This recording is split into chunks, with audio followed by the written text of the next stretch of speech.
Welcome. My name is Christy Opsimer. I am the Director of Systems at the Early Childhood Investment Corporation, supporting Great Start to Quality. I'm excited to share the improvements to Great Start to Quality that launch in February 2023. And thank you so much for taking the time to learn more about how the improvements will better support all programs in Michigan to provide high quality care. Great Start to Quality is administered by the Michigan Department of Education Office of Great Start, with its implementation partners at the Early Childhood Investment Corporation, the 4 Early Childhood Support Networks, and 10 Great Start to Quality resource centers across the state. The slides for this presentation are also available on our website, so you can review and access some of the links you will see today. I will start by sharing how we got to the place where we are today with revisions. Over the last 5 years or so, the Department of Education has worked to convene an advisory committee comprised of providers, partners, and other stakeholders from across the state to gather feedback, which informed the improvements to Great Start to Quality. This has been a long but thoughtful and intentional process with many revisions and 2 pilots that shaped the process launching in February. We want to highlight, because it's really important to acknowledge, that while the Early Childhood Investment Corporation is presenting this information, decisions made to improve Great Start to Quality were informed by many people and through many feedback loops. This graphic shows how these feedback loops circled around to address issues and ideas that have come about over the years.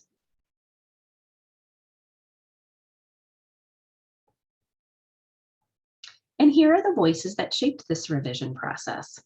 I am certain you will find yourself represented here.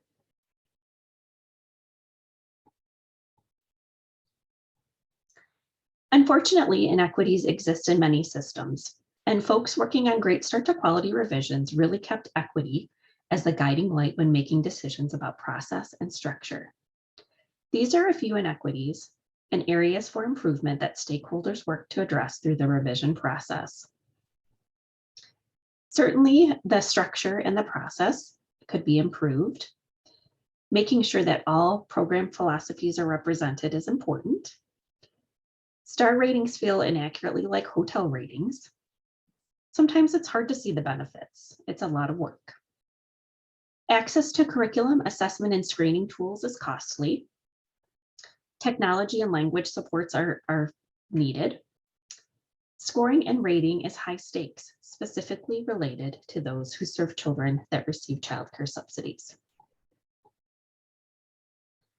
So let's get into the improvements that have been made. So we worked hard to simplify the process, streamlining things where we could, creating easy to read indicators with language that's easier to understand, removing the high stakes scoring, which we'll talk about in a little bit, really allowing all programs to choose the improvements that are important to their program based on the needs of the children and families they serve, and honoring all program types and philosophies. And we wanted to provide options for on-site observation tools, which we'll talk about in a little bit. So for many, understanding what's changing and what will stay the same is really helpful. And so we'll certainly continue to strive to reach the 90-day timeline. So the designation of quality levels doesn't take very long. Support from the Great Start to Quality resource centers will continue to be available. The eligibility status, those continue to stay the same. So programs that are in original, regular, or first provisional will be able to participate. Information will continue to be available to families to help them make informed decisions about care for their children. There will be a 2-year expiration in the quality levels that we'll show you in a minute. There will continue to be a subsidy connection to the quality levels. And some of the things that are different is that we're shifting away from the focus on ratings to true quality improvement. There will be a self-reflection on quality indicators that will not be scored.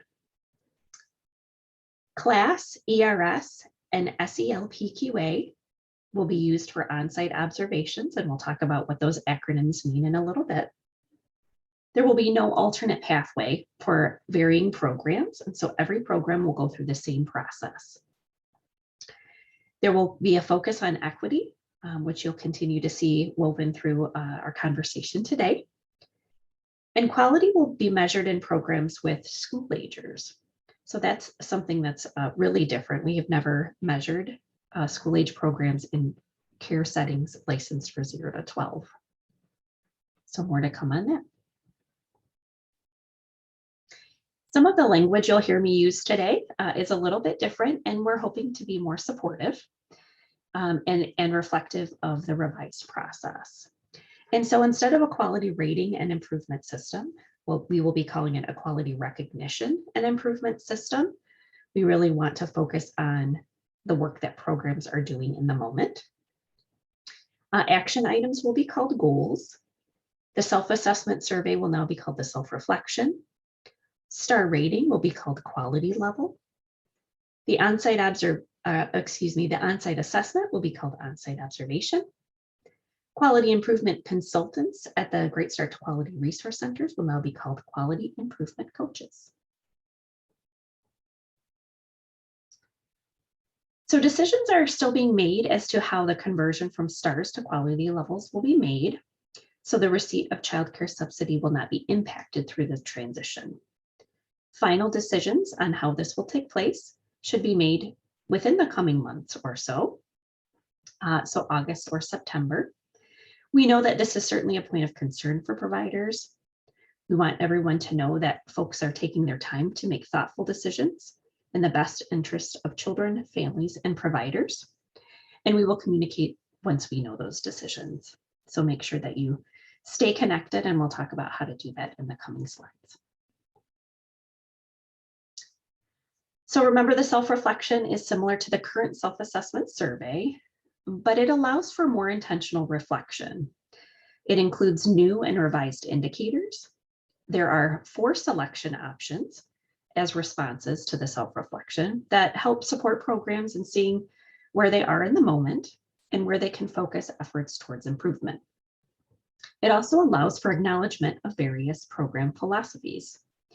So the 4 choices in the new self-reflection will be currently meeting, not meeting at this time, not meeting at this time, but I'd like to create a goal in my quality improvement plan, and not aligned to program philosophy. When programs select not meeting at this time, but create a goal in the quality improvement plan, it will automatically generate a goal in the system in the program's quality improvement plan, which can be accessed at any time. It will help programs add additional information like due dates and who might be assigned to the goal. Programs may select not aligned to program philosophy when the indicator does not align to the program's mission or curriculum. This option is not available to be selected in professional development or qualification indicators. So just an important piece to note there. As I mentioned, revision and updates to quality indicators have been made, and listed here are just a few adjustments. Duplicative indicators have been removed. The language of the indicators have been a big focus to make sure that they're clear and easy to read. Continuing to focus on equity, not only for providers, but also for children and families. And again, no points are associated with the indicator, so this is a big shift. So there will be no scoring of the indicators. There's more focused professional development indicators, and we'll talk about that in a little bit. And the qualification indicators have been directly aligned to the My Registry career pathway levels. While some indicators were reworded to provide clarity or to be more supportive, many new indicators were added to encourage programs to stay up to date on best practices and to highlight equitable practices in early care and education. Resources have been added to the quality indicator guidance document to support further learning and understanding. I'll just let you take a brief moment to read through these indicators now.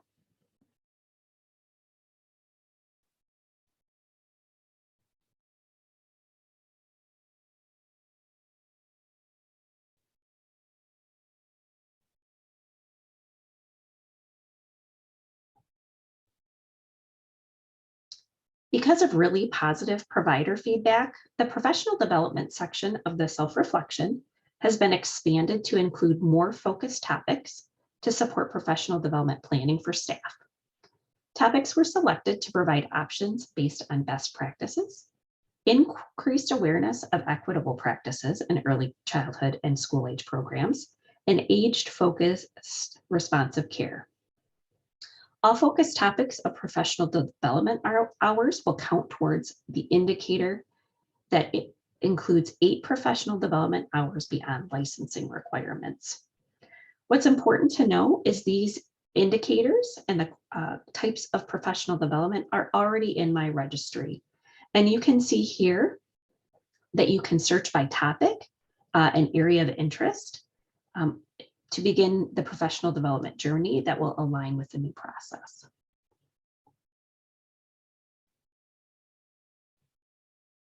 Again, indicators and credentials are simplified and correspond directly to the career pathway in my registry. My registry just came out with a great video on the career pathway and what it means. We've linked it here and on our Reflecting on Quality webpage and encourage you to check it out. All right, so we've talked about what is the same and what's different with the quality improvement process, language changes and updates to the quality indicators. So let's talk about the process and the quality levels. As you recall, there will no longer be star ratings in this process. Instead, they will be quality levels. The other piece that is different is that once a program is licensed, it will be in the maintaining health and safety level that you see there at the foundation. The reason for this change from stars to quality levels is it has been difficult for families to accurately identify high quality. The misconception that a one-star program is low quality inaccurately makes folks think of Yelp ratings or hotel ratings, when in fact, a one-star is improving quality above and beyond childcare licensing. So rather than star ratings, stakeholders thought it would be best to tell families exactly what the program is doing in the improvement process. Remember, we are shifting to quality recognition and improvement process. So we want to recognize programs for where they are. So once a program is ready to move forward in the quality improvement process, they would apply for their set of self-reflection indicators, and they would begin in that reflecting on quality space. So they're looking through the indicators and sort of measuring where they are. Once they do that, they can create a goal or more than one goal and move into enhancing quality. They can get support from a coach at the Great Start to Quality Resource Center or a coach that they might be working with separately. And then once a program has an on-site observation and meets the threshold scores of the tools that are used in their program, then they will meet demonstrating quality. And we'll talk a little bit more about what that means. And so here's just a different way to look at the process. Our system gets a file each night. And so for newly licensed programs that are in good standing, they come right into the system and will be immediately published at Maintaining Health and Safety, because that's where they are. And we want families to understand that by being licensed, they're doing that foundational work. If the program chooses to move forward with quality improvement, the program completes the application. This automatically generates a self-reflection specific to the program, which only indicators related to the program type and the ages served. So if your program only serves infants and toddlers, you wouldn't receive any school age indicators on your self-reflection. The program can then use the quality indicators to reflect on the program practices and make one of the 4 selections we talked about earlier. For indicators that are marked as currently met, high quality evidence is required to be uploaded. Once the self-reflection process is complete, the program must select at least one goal for quality improvement. They can create as many goals as they would like, but they must have at least one to reach the enhancing quality level. Once the program has made improvement and completed at least one goal, they can apply for validation. This involves a process of coach review, which we'll talk about in just a minute. Then, once the application is approved, the program's updated self-reflection is validated, results are posted for families on our public search site, and then the program moves on to on-site observation. If the program meets the threshold scores for all of the tools used in their program, then the program will publish a demonstrating quality. So let's talk about some of these pieces just a little more. Programs interested in the enhancing quality level are required to create and complete at least one goal in the quality improvement plan that will be reviewed by a quality improvement coach. The goal could be related to a self-reflection indicator or maybe an on-site observation tool scale or item. Goals could be focused on general high-quality practices like community relationships, business practices, or child outcomes. If you are currently rated, you may be familiar with the quality improvement plan inside of the My Registry system, and know that you can access the program's quality improvement plan at any time to create and manage goals to support quality improvement. That will continue to be true and is an important focus as programs work in the new process. So in order for a program to move from the enhancing quality level to the demonstrating quality level, programs must apply for validation. Because the quality indicators are not scored and only one indicator must be marked as currently meeting, Resource Center staff will support the review of a program's quality improvements before applying for validation.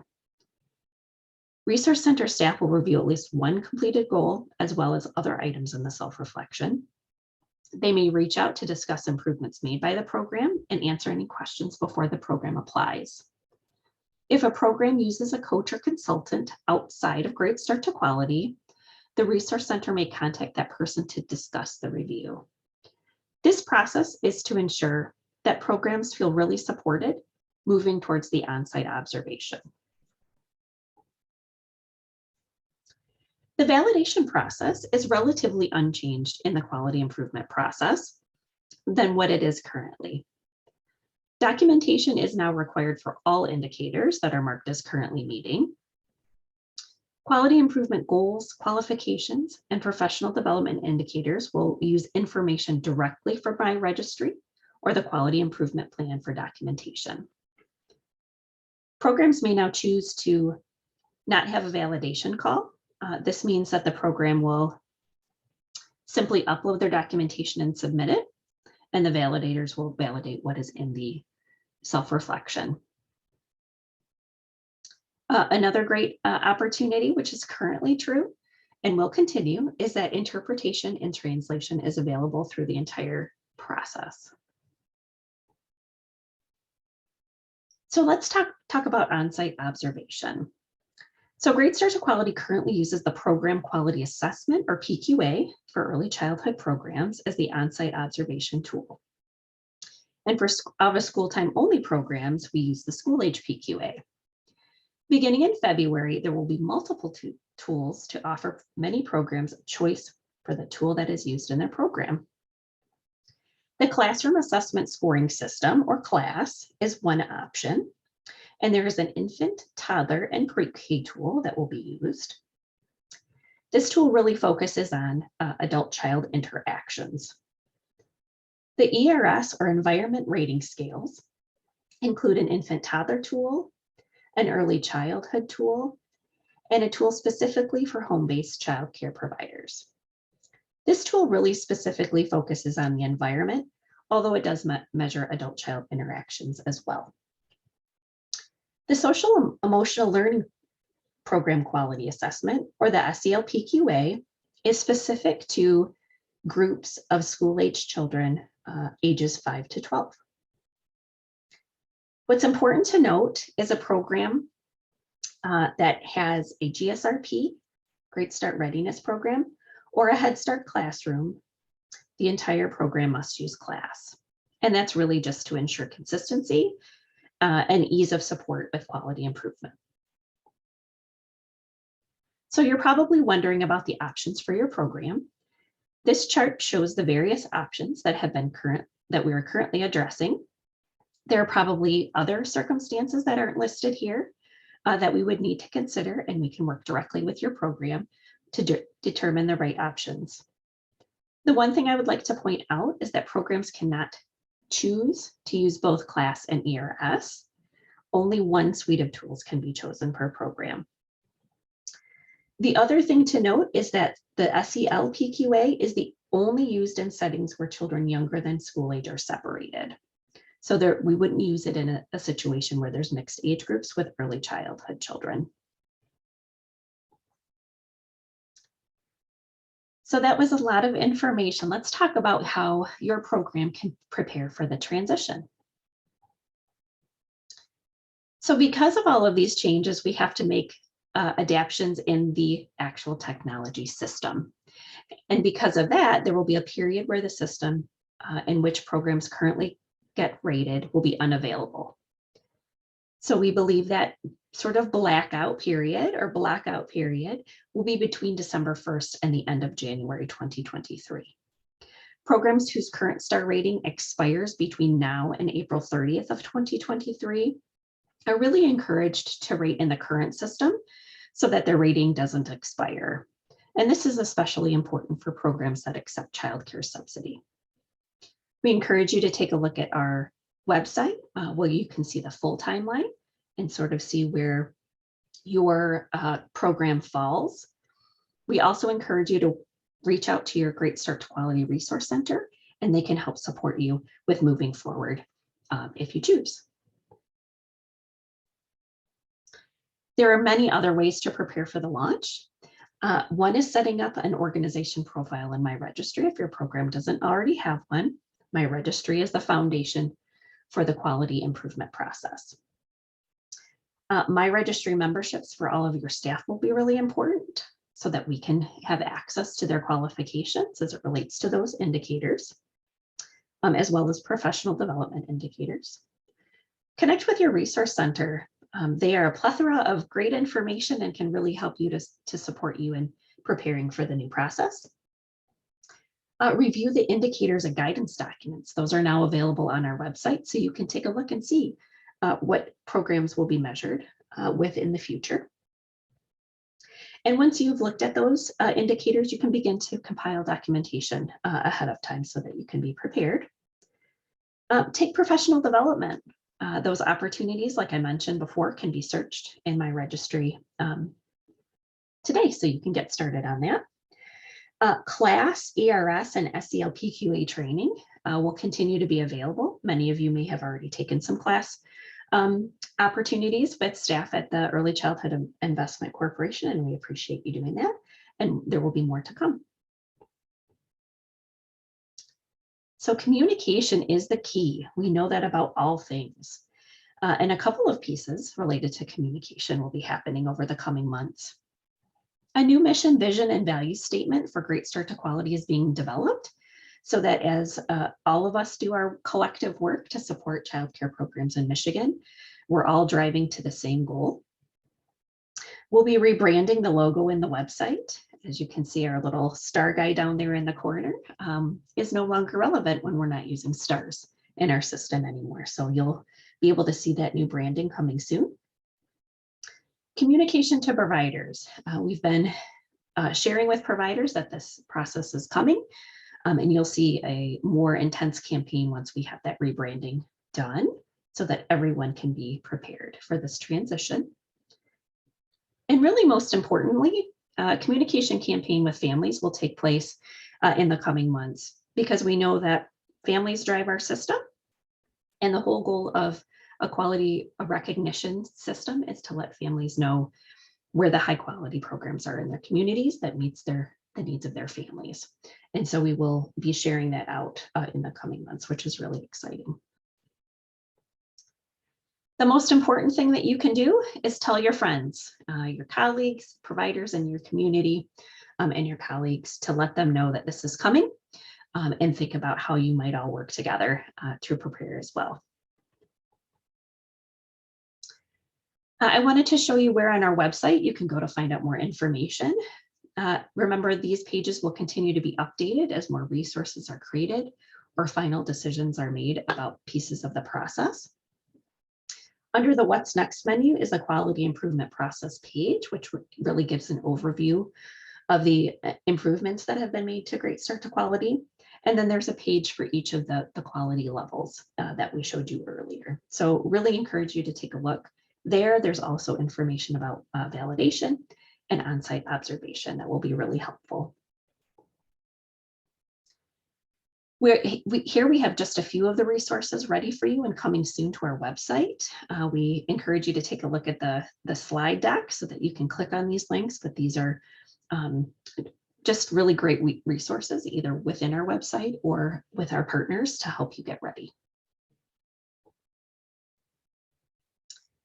And again, this was a lot of information, and we want to make sure that you know we are here to help. And so you can certainly contact folks at the Early Childhood Investment Corporation or your Great Start to Quality Resource Center, either by email or through our website.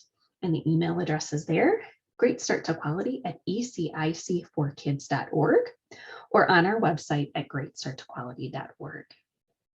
We are so thankful for your time. We know how precious it is, and look forward to the improvements that are coming to help support you going forward. Thanks so much. Have a wonderful day.